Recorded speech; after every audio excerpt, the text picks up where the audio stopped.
수많은 하늘의 별들을 보고 있노라면 우린 그 수많은 어쩌면 반짝반짝거리고 금방 쏟아져 내릴 것 같은 그 무수한 별들 때문에 우리의 마음은 왠지 경외감이 들어집니다. 별을 보면서 갖는 마음들은 참 우리를 깨끗하게 만드는 것 같기도 하고 또 그것이 별이 주는 신성함이 있는 거죠. 그래서 많은 사람들은 별을 보고 소원을 빕니다. 뭔가 내가 이루어지기를 바라는 것. 저 별처럼 반짝반짝거리는 그 별처럼 내 소원도 그렇게 이루어져서 내 인생이 빛나면 좋겠다라고 우리는 별들을 보면서 그것을 소원으로 빌기를 늘 반복합니다. 그런데 아시죠? 별은 우리의 소원을 이루어줄 능력이 없습니다. 그것 또한 우리처럼 피조물의 일종이기 때문입니다. 많은 별들을 보면서 우리는 반짝이면서 뭔가 경외감을 느끼긴 합니다만 그것이 우리의 삶을 바꿀 수는 없습니다. 오히려 우리는 별들을 보면서 이런 생각을 해야 합니다.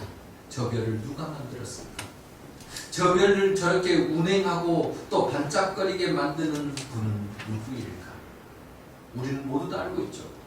그것은 하나님 작품이라는 것. 그 별을 만드신 분은 하나님이시고 여전히 지금도 그 별을 반짝거리게 운행할 수 있도록 역사하시는 분도 하나님이심을 알고 있습니다. 우리는 별을 볼 수는 없고 만질 수 없는 그것, 가질 수 없는 그것을 하나님은 그것을 다 가질 수 있고 만질 수 있는 분이라는 것을 압니다. 별은 우리와 너무 멀리 떨어져 있습니다. 그래서 가까이 할 수도 없고 가까이 한다고 하나 그것은 우리의 마음의 거리이지 실제의 거리는 아닙니다. 그런데 그 별을 만드신 그 하나님은 멀리 계실 것 같은데 그 하나님은 가장 우리 가까이에 계시고 별은 우리가 다가가야 되는데 그 하나님은 먼저 우리에게 다가와 계십니다. 그분은 우리에게 다가오셔서 말씀하시기를 나는 너와 함께 하기를 원한다라고 말씀하십니다. 그리고 단순히 말씀으로 끝내시는 것이 아니라 우리와 함께 해주시는 그 수많은 일들을 증거로 우리의 삶에서 보여주시고 그 증거를 또한 앞으로도 이루어질 것이다라는 그 확신으로 약속의 말씀으로 우리에게 베풀어 주셨습니다. 끊임없이 우리는 그 약속의 말씀을 우리에게 확인시켜 주시고 또 증거해 주시고 열매로 거두게 하시는 그 하나님을 우리 일상의 삶에서 만나게 됩니다. 그런데 이 은혜들을 우리가 누리고 있으면서도 자꾸 하나님을 잊어버립니다. 하나님이 베푸신 것들을 우리는 매일매일 알고 있으면서도 왠지 세상의 일들로 세상에서 이루어지는 그 수많은 파도와 같은 우리의 어려움과 고난들로 인해서 하나님보다는 그 파도를 보고 고난을 보고 어려움을 보고 낙심하는 우리를 만나게 됩니다. 그때 하나님은 다시금 우리에게 오셔서 약속의 말씀을 선언하시고 내가 너와 함께 하시겠다고 말씀하십니다. 이것은 믿음의 조상인 아브라함에게도 이루어졌던 일이기에 우리에게는 말할 것도 없이 더 필요한 일들이기도 합니다. 우리가 지난 시간 살펴보았듯이 믿음의 조상 아브라함의 상황은 승리를 거두고 있었으나 승리의 승리가 자기를 높여주고 있었음에도 불구하고 승리 이후에 두려움을 가지고 살아갔던 아브라함의 모습. 엘람 동맹국의 전쟁에서 승리해서 롯을 구출했습니다마는 땅들의 왕을 보면서 땅의 왕들을 보면서 그들이 다시금 나를 쳐들어오지 않을까, 그들이 나를 무찌르는 것은 아닐까 두려움 가운데 사로잡혀 있었던 거죠. 하나님께서는 이런 두려움 가운데 있는 아브라함에게 나타나셔서 두려워하지 말라 말씀하십니다. 왜 두려워하지 말아야 될까요? 하나님이 그의 방패가 되시기 때문입니다. 하나님께서 그를 돌보시고 그에게 상급까지도 약속하십니다. 하나님이 이런 약속을 주시지만 왠지 아브라함은 불평, 불만이 먼저 나옵니다. 내게 무엇을 주시려고 합니까? 하나님 내게 무엇을 주시려고 또 이런 말씀을 하시는 겁니까? 하나님 약속하신 것이나 주십시오. 내게 아직 후사가 없습니다. 약속하셨잖아요. 내게 주시기로 약속하셨는데 왜 그 약속은 없습니까? 하나님이 일하지 않으시니까 이제 저는 내 종 엘리에셀을 후계자로 삼겠습니다 라고 투덜거립니다. 그런 아브라함에게 하나님은 아니야, 내게 내 몸에서 날 자가 너의 후사가 될 것이라고 말씀하십니다. 그리고 그를 이끌어내시죠. 밖으로 이끌어내셔서 이제 그에게 하늘의 묵뼈를 바라보라 하십니다. 5절 말씀을 같이 읽겠습니다. 그를 이끌고 밖으로 나가 이르시되 하늘을 우러러 묵뼈를 셀 수 있나 보라. 또 그에게 이르시되 내 자손이 이와 같으니라. 하늘을 우러러 묵뼈를 셀 수 있나 보라 명령하십니다. 야, 하늘의 별을 보고 너 그거 셀 수 있나 한번 세봐.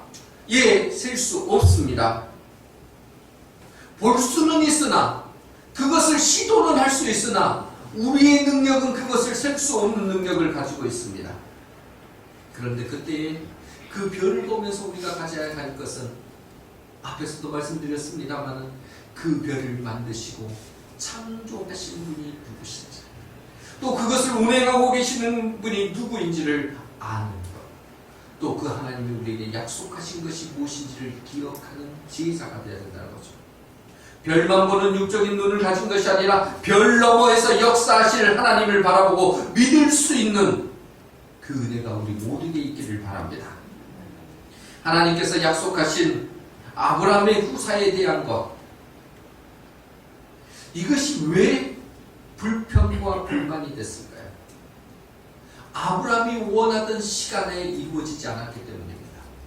하나님의 약속에 대한 것들 때문이 그런 것이 아니라 아브라함 자신이 내가 원하는 시간이 있는데 그 시간에 이루어지지 않았기 때문이죠.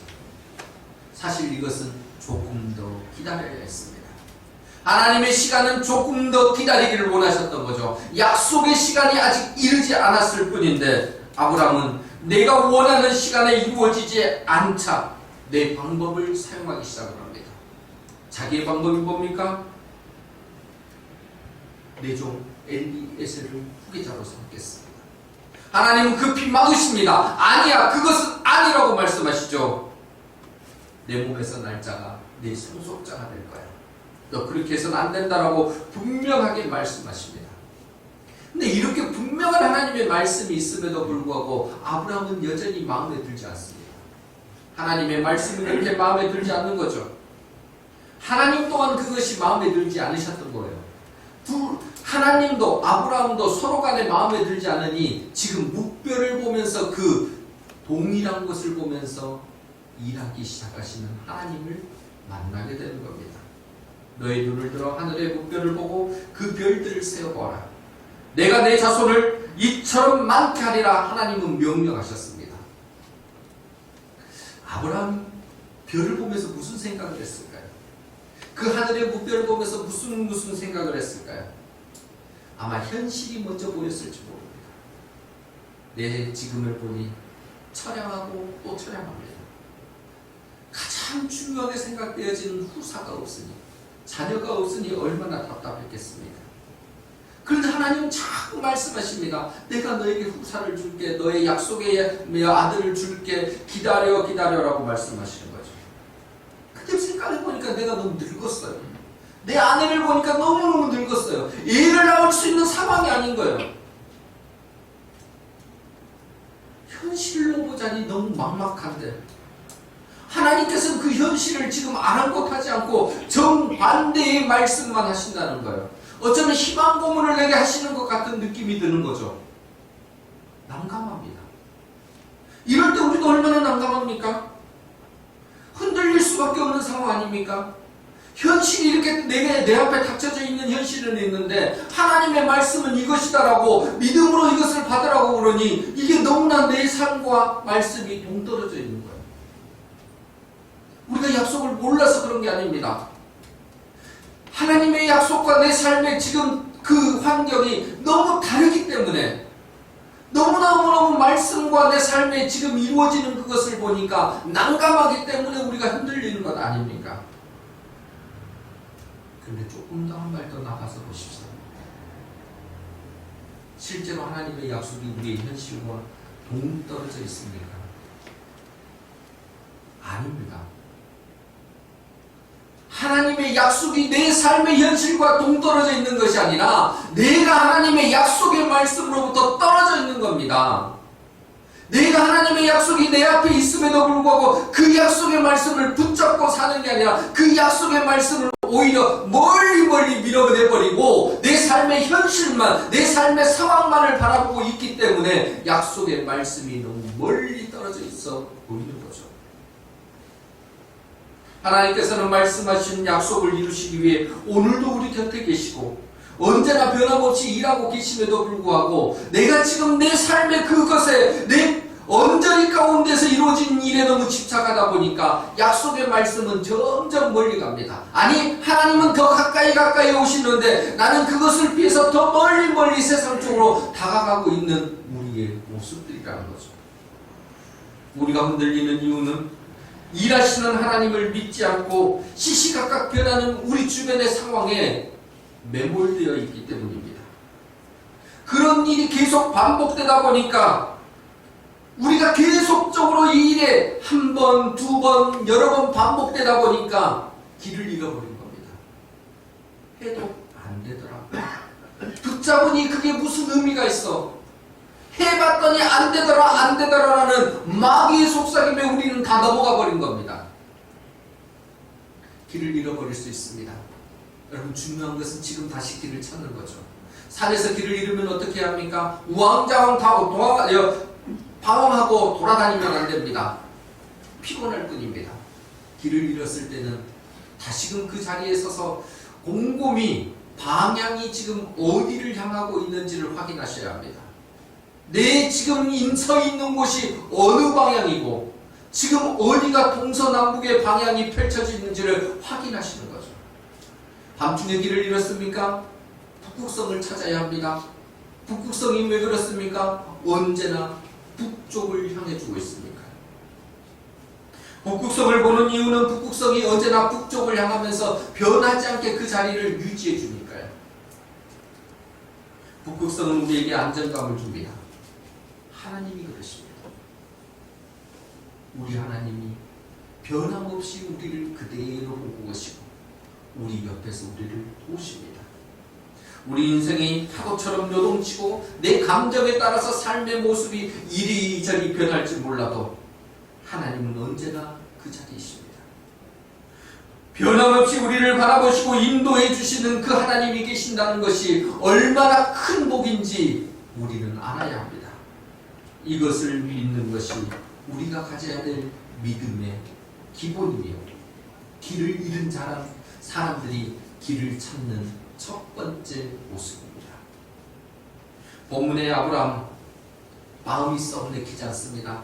하나님이 말씀하셨음에도 불구하고 기쁘게 그 길을 가는 게 아닙니다. 내 소원은 들어주지도 않으시면서 왜 이렇게 말씀만 하시는 거야? 하나님이 마음에 들지 않습니다. 그럼에도 아브라함의 멋짐은 여기에 있습니다. 내 마음이 썩 그렇게 내키지 않음에도 불구하고 하나님이 말씀하시니 걸음을 하나님의 방향으로 옮겨갑니다. 하나님이 보라 하시니 눈을 들어 하늘을 봅니다. 어쩌면 신앙의 묘미가 여기에 있다라고 생각되어집니다. 현실과 내 기대와 소망과 내가 이루고 싶은 그 수많은 것들이 하나님의 약속 사이에서 어긋나 있을 때 하나님의 말씀에 순종해 가는 것. 내가 그것이 다 이해되지 않고 그것이 납득되지 않았지만 그래도 하나님이 말씀하셨으니 그 앞에 한 걸음 내디뎌 가는 것. 하나님, 그것이 정말 내가 내 삶 가운데서 이루어질 걸로 지금 당장 이루어질 것 같지 않지만은 하나님이 말씀하셨으니 내가 그 길을 걸어가겠습니다 하고 나서는 것. 하나님의 뜻과 이끄심 앞에 그렇게 순종해 갈 때 우리가 상상할 수 없는 일들이 그 다음부터 이루어집니다. 딱 한 걸음만 건너뛰면 이제 하나님이 일하실 일들이 있을 때 그 한 걸음을 건너지 못해서 여전히 세상 가운데서 방황하는 우리의 모습을 봅니다. 아브라함의 훌륭한 것은요, 어떤 대단한 일을 행한 것이 아니라 하나님이 이끄시는데 자기가 다 그것을 이해하지 못했다 하더라도, 그것이 납득이 되지 않는다 할지라도 한 걸음을 내딛었던 것입니다. 갈대아 우르에서도 그랬습니다. 인생의 여러 순간순간들이 있을 때마다 그는 다 이해해서 걸음을 내딛었던 게 아니라 하나님이시니까 순종해서 걸었던 것입니다. 우리에게 이 순종의 걸음이 한 걸음을 더 옮기는 그 믿음이 우리에게 있을 때 놀라운 역사가 아브라함에 일어난 것처럼 우리에게도 일어날 줄로 믿습니다. 아브라함이 하나님의 말씀대로 하늘의 무뼈를 보고 있는데, 그 보고 있는 순간 되게 하나님이 이해하십니다. 그동안에는 육적인 눈으로 반짝거리는 별만 보였는데 이제 뭔가가 다시 보이기 시작을 합니다. 하나님께서 그의 육적인 눈을 열어져 끼시고 영적인 눈으로 별을 보게 만드신 겁니다. 그 별 너머에서 역사하시는 하나님이 보이기 시작합니다. 똑같은 별을 보고도 어떤 사람은 하나님을 경외하기도 하고, 똑같은 별을 보면서도 아름답다라는 육적인 눈으로 그치는 사람이 있는데, 아브라함은 별을 통해 하나님을 만났습니다. 별을 통해서 하나님이 믿어지기 시작을 합니다. 아니, 지금 내 아들 후사가 없지만 하나님이 주신다라고 약속하시니 그 반짝거리는 것을 이끄시는 하나님이 내 삶에서 반드시 주실 것이다. 지금 내가 땅을 볼 때는 두려움이 생겼고 땅에 내게 엄습한 그 수많은 것들이 있었지만, 하늘의 무뼈를 볼 때 하나님이 내게 약속하신 그 일들, 눈을 들어 하나님을 바라봤을 때 약속하시는 그 하나님을 믿어질 수 있게 됐다는 겁니다. 그것을 성경은 이렇게 표현합니다. 6절 말씀을 같이 읽습니다. 아브라함이 여호와를 믿으니 여호와께서 이를 그의 의로 여기시고. 아브라함이 여호와를 믿으니 라고 이야기를 합니다. 아브라함이 지금 하늘의 무뼈를 세라고, 그것을 바라보고 세라고 하신 하나님의 명령 앞에 순종하고 나서 딱 한 가지 행동을 취했습니다. 하나님을 믿으니. 가려졌던 눈이 열리자 역사가 일어났던 겁니다. 그 역사의 주관자이신 하나님이 보였던 거고, 내 삶을 이끌어주시고 약속하신 것을 이루실 그 하나님이 눈에 보이기 시작했던 겁니다. 그 전에는 여호와가 믿어지지 않았습니다. 아니, 믿어지기도 했고 믿어지지 않는 때도 있었던 거죠. 그런데 이때는 확실하게 믿어졌던 겁니다. 부정적으로 투덜거렸던 그 모습에서 하나님 주시겠다면 빨리 주시지 왜 주시지 않는 겁니까? 라고 투덜거렸던 그의 입술에서 이제 약속의 말씀을 주신 하나님을 믿어집니다라는 고백으로 바뀌어졌다는 겁니다. 내게는 지금 후사가 없습니다. 지금 믿을 만한 종 엘리에셀로 내 후사를 삼겠습니다라고 했던 그 아브라함이 내 생각이 틀렸습니다라고 고백하는 겁니다.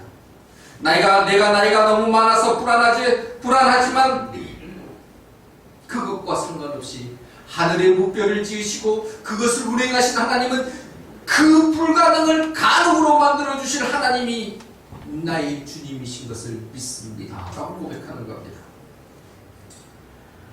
그렇게 고백하는 딱 한마디, 아브라함이 여호와를 믿으니. 여기에 대한 하나님의 반응은 이것입니다.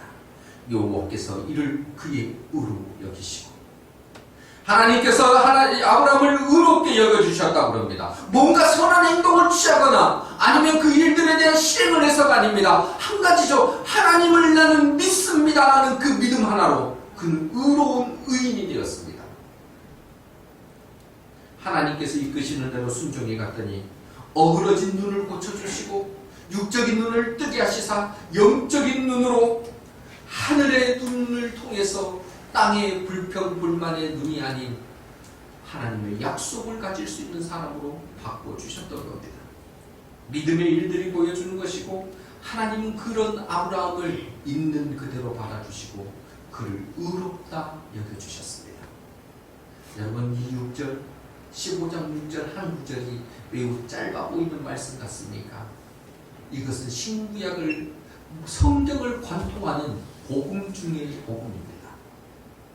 이 말씀이 하박국 선지자로 건너가서 그 하박국 선지자의 말이 사도 바울로 건너가서 로마서의 말씀으로 이신칭의의 말씀으로 우리에게 다가왔던 거죠. 복음이 되었던 거죠. 하나님을 믿고 그로 의로움을 얻은 것, 이게 복음입니다. 우리가 예수님을 구주로 믿으니 죄 가운데 있는 우리를 의인이 되게 만드신 하나님의 역사가 우리 가운데 있는 겁니다. 이 한 구절, 짧은 이 한 구절이 하나님을 믿는 그 안에 모든 그 역사가 우리를 죄에서 구원하는 역사로 바꿨다는 겁니다. 하나님을 믿는 게 이만큼 큰 겁니다. 믿음이 무엇이냐 아십니까? 내가 신뢰하고 내가 가지고 내가 할 수 있다고 했던 그 모든 것, 나로부터서 벗어나는 겁니다. 그리고 나는 할 수 없는 무능한 자이고 오직 할 수 있는 분은 하나님 한 분뿐입니다 라고 고백하며 하나님께 집중하는 것, 그것이 믿음이죠. 땅의 것으로부터 벗어나 신뢰할 수 있는 영원한 대상이신 하나님께로 나아가는 것이 믿음입니다. 왜냐하면 하나님은 변함이 없으시고 약속하신 것을 지키실 뿐만 아니라, 아니 약속하신 것들을 모두 다 이루실 만한 능력이 있으신 분이기 때문입니다. 신뢰할 수 있는 하나님을 믿는 것, 환경과 상관없이 하나님을 믿는 것, 약속하신 것을 반드시 이루신다는 그 하나님을 믿는다는 그것이 우리가 가져야 될 믿음입니다. 그런데 이 믿음을 가지려고 할 때 마귀가 자꾸 우리를 흠집냅니다. 우리의 믿음을 흔듭니다. 세상의 파도를 던져서 우리에게 불안을 갖게 하고 염려를 갖게 하고 두려움을 갖게 합니다. 하나님 앞에 나서려고 하는데 자꾸 다른 소리를 우리 가운데 귓전에 맴돌게 합니다. 너는 할 수 없다라는, 너는 죄인이라는, 너는 정말 이렇게 하는 것이 더 즐겁고 행복하다고 달콤한 유혹을 우리에게 전해줍니다. 우리는 그 말들 속에서 때로는 넘어지고 그 말들에 속아서 세상으로 나가기도 합니다. 그런데 하나님께서는 아브라함에게 하셨던 말씀처럼 우리에게 다시금 말씀하십니다. 아니다. 그렇게 해서는 안 된다. 내가 너에게 약속의 말씀을 주었듯이 아브라함에게 주었던 그 약속의 말씀이 너에게도 있다라고 말씀하십니다. 아니 그 약속의 말씀 안에 들어오라고 그럽니다. 그것이 우리의 방패가 되어지는 거죠. 그것이 우리의 삶의 안전망이 되어지는 것이고, 그 안에 들어왔을 때 우리는 세상이 줄 수 없는 놀라운 은혜를 경험하게 되는 겁니다. 하나님은 땅 속에서, 땅 위에 있는 것들 때문에 두려워하는 아브라함을 불러서 내가 너의 방패가 되어줄까라고 말씀하십니다. 그리고 말씀하시는 거죠. 내 뒤에 수, 마귀의 모든 공격을 내가 막아줄게. 세상의 공격을 내가 다 막아줄게. 내가 너를 안전하게 지켜줄게. 그리고 그 뒤에 있을 때 내가 너에게 큰 상급을 주시겠다라고 말씀하십니다. 어떤 상황에서도 우리를 버리지 아니하시고 우리를 보호해 주시는 그 하나님의 방패 가운데 우리가 거하기를 소원합니다. 사실 이런 삶을 살았던 위대한 사람이 있죠. 다윗 왕입니다. 다윗은 자기의 인생 가운데서 이 하나님을 고백했습니다. 얼마나 많은 일들 가운데 고백했던지 시편 곳곳에 하나님을 이렇게 찬양하고 있습니다. 그 중에 한 시편입니다. 18편, 시편 18편 2절 우리 같이 읽습니다. 여호와는 나의 반석이시요 나의 요새시요 나를 건지시는 이시요 나의 하나님이시요 내가 그 안에 피할 나의 바위이시요 나의 방패시요 나의 구원의 뿌리시요 나의 산성이시로다. 아멘. 다윗은 얼마나 파란만장한 인생을 살았습니까? 롤러코스터를 탄 것 같은 인생을 살았습니다. 변화무쌍한 거죠. 목동이었는데 하루아침에 전쟁의 영웅이 되었습니다. 왕의 사위가 돼서 승승장구할 것 같았는데 어느 날 도망자가 되었습니다. 백성의 환호를 받은 자였습니다. 그런데 그들의 감시를 피해야 되는 사람으로 바뀌었습니다. 자기 나라에서 정말 떵떵거리는 곳에서 살았는데 이제 그곳에는 거할 곳이 없어서 외국으로 광야의 그 동굴 속으로 숨어야 되는 사람이 되었습니다. 왕이 되었는데 왕의 자리에 올라있다가 아들의 쿠데타로 인하여 도망간 신세가 되었습니다. 얼마나 위아래의 삶이 이렇게 모든 정말 롤러코스터의 그 삶을 살았던 사람, 그가 다윗입니다. 그런데 다윗은 이 모든 상황 속에서도 하나님께서 나의 반석이 된다라고 말합니다. 하나님께서 나의 요새가 되시고 내 피할 바위가 되시고 나의 방패가 되신다라고 고백합니다. 입술의 말이 아닙니다. 그의 삶에서 이루어졌던 하나님의 역사를 그렇게 한 가지 말로 다 표현한 겁니다. 환경이 나를 바꾸는 것이 아니며 상황이 나를 흔드는 것이 아니라 내 믿음 없음이 나를 바꾸는 것입니다. 우리의 상황은 시시각각 바뀝니다. 그러나 바뀌지 않는 하나님이 계십니다. 언제나 늘 한결같이 우리를 지키시고 우리에게 안심시키시고 우리를 이끌어가시는 좋으신 하나님이 계십니다. 우리는 그분을 늘 바라보며 그의 도우심으로 살아가야 합니다. 다윗이 고백했던 것처럼 우리도 그 삶을 살아갈 수 있다는 사실을 알아야 합니다. 지금 아브라함도 그렇습니다. 전에는 땅을 바라보면서 나를 위협하는 거대한 군대를 생각했습니다. 넉넉하지 못한 자신의 형편을 바라보고 후사가 없는 자기의 모습을 보면서 한숨 짓고 낙담했습니다. 그런데 지금 하늘의 무별을 보니 자기의 모든 것들이 달라지고 있음을 깨닫게 되었습니다. 상황이 바뀌어져서 그런 것이 아니라 자기의 믿음이 달라졌기 때문입니다. 그전에는 이 땅에 있는 것이 조금 있으면 기쁘고 조금 있으면 나아질 것 같고 이것만 있으면 내가 인생에서 행복할 것 같았다라는 안심이 되었던 그 모든 것들에서 절대자이신 하나님으로 믿음을 바꾸니 이것이 있고 없고의 문제가 아니라 하나님으로 자기는 만족을 얻기 시작했던 겁니다. 그것을 믿음이라고 이야기합니다. 눈에 보이진 않지만 살아계신 하나님, 지금도 역사하셔서 나를 이끌고 계시고 내 삶 가운데서 그것들을 넉넉히 베풀어 주실 그 하나님을 믿음으로 고백했던 겁니다. 하나님께서는 이런 아브라함의 믿음을 의로 여겨주셨던 거죠. 우리의 믿음은 눈에 보이는 환경이 아니라 보이지 않지만 언제나 말씀하시는 하나님을 향해야 합니다. 우리 믿음의 대상이시고 말씀하시는 하나님은 감정과 느낌에 따라 움직이시는 분이 아닙니다. 오히려 늘 변함없이 한결같은 모습, 어제나 오늘이나 내일도 동일하신 것으로 우리에게 다가오십니다. 우리는 그 약속의 말씀을 붙들기를 소원합니다. 그 하나님은 그 약속의 말씀을 신실하게 지켜주십니다. 우리는 그것을 믿고 따라가면 됩니다. 우리가 그 길을 걸어갈 때 때로는 어쩌면 아픔이 더 커질 수도 있습니다. 하나님을 우리가 믿고 하나님의 백성이 되었다 그래서 아무런 문제가 없는 것은 아닙니다. 우리 삶을 흔드는 공격은 여전히 있고 우리 삶은 채워지지 않는 것들로 더욱 많아질지도 모릅니다. 하지만 우리의 삶이 그러하다 하더라도 그 삶을 다시금 바꿀 수 있는 힘은 그리고 채울 수 있는 능력은 우리에게 있는 게 아니라 하나님께 있음을 고백하셔야 합니다. 하나님은 약속하신 것을 반드시 지키시고 모든 일들 가운데 우리 편에서 그 일들을 감당해 주시는 분이십니다. 자식이 없지만 하늘의 별처럼 자손을 줄 거라고 약속하신 하나님을 아브라함이 믿었듯이 우리도 이런 믿음을 가져야 합니다. 지금 일어난 상황이 아니라 반드시 내게 약속하시고 내가 붙들고 있으면 그것을 이루실 하나님을 의지하고 따라가는 믿음. 이것이 아브라함을 통해 우리에게 주시는 하늘의 무별을 바라보라 하시면서 우리가 가져야 될 믿음을 선언하시는 하나님의 뜻이십니다. 우리는 그것을 가지고 있어야 합니다. 그리고 아브라함처럼 결단해야 합니다. 하나님, 나도 하나님을 믿는 믿음이 있게 도와주십시오.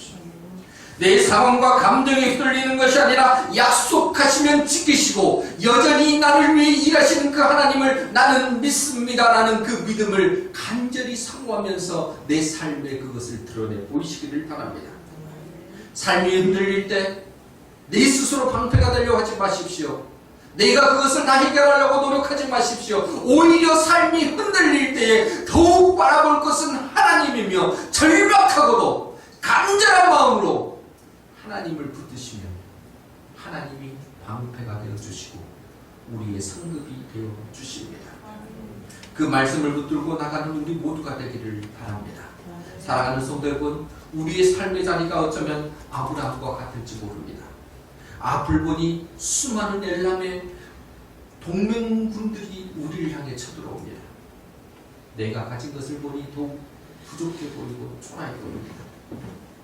그래서 인생은 늘 두렵고 떨립니다. 이럴 때 그러나 잊지 마십시오. 나보다 더 잘 아시는 그 하나님께서, 언제나 나와 함께 하시는 하나님께서 내 옆에, 아니 내 심령 가운데 계시다는 사실을, 그 하나님은 나의 방패가 되시고 나의 상급이 되십니다. 두렵고 떨리는 그 모든 순간에도 나와 함께 계시기 때문에 내 삶이 무너질 것 같은 아픔과 고통이 있다 할지라도 우리가 해야 할 것은 아브라함이 고백했던 것처럼 여호와를 믿으니 하늘의 시선을 거두지 않는 우리 모두가 되기를 소원합니다. 오히려 더욱 하늘로 우리의 눈을 돌리고 믿음의 결단으로 믿어지지 않고, 아니 온전히 그것이 내 안에서 이해되지 않는다 할지라도 한 걸음 더 내딛는 믿음의 걸음이 우리 모두에게 있기를 바랍니다. 아브라함도 상황은 바뀐 것이 없었지만 하늘의 목표를 바라보며 하나님의 약속을 붙잡았습니다. 그 약속을 붙잡는 믿음을 하나님께서는 기뻐하셨습니다. 기뻐하시고 끝내신 거 아닙니다. 그리고 하나님의 때에 그것을 응답하셨습니다. 창세기 21장 1절부터 3절 말씀을 우리 자막을 통해 같이 읽겠습니다.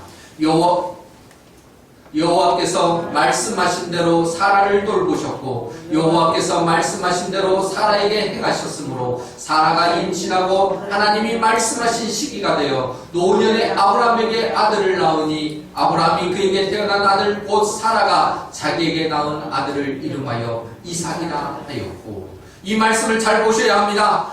여호와께서 말씀하신 대로, 여호와께서 말씀하신 대로 하나님이 말씀하신 시기가 되어 응답이 되어졌던 겁니다. 하나님은 말씀하시면 그 말씀을 지키십니다. 그런데 우리의 때가 아니라 어느 때입니까? 하나님의 때에 하나님이 요청하시고 하나님이 약속하신 그 때에 이루어 주십니다. 노년의 아브라함에게 아들을 낳으니, 노년의 아브라함에게 나는 할 수 없는 그 시기인데 하나님은 그것을 능히 하게 하셨던 것입니다.